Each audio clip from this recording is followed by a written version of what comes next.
Hey everyone, so today we're going to attempt to take off this roof and put it up against the wall here for safekeeping.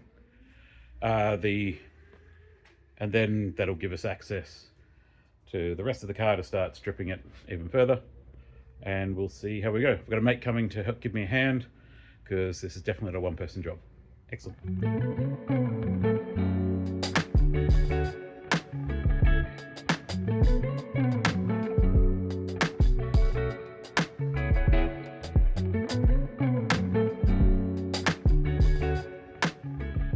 All right, so we managed to get the roof off. It was actually a little bit lighter than I was expecting, which is handy in one sense.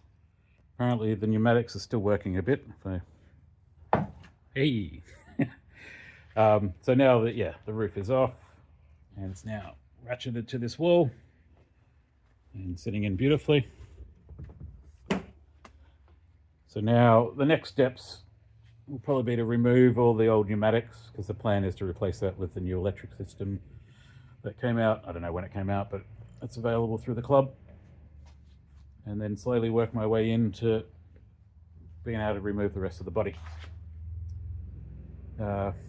Big shout out to Marleh, good mate of mine, who helped me get the roof off. And yeah, catch you in the next one. Thanks everyone.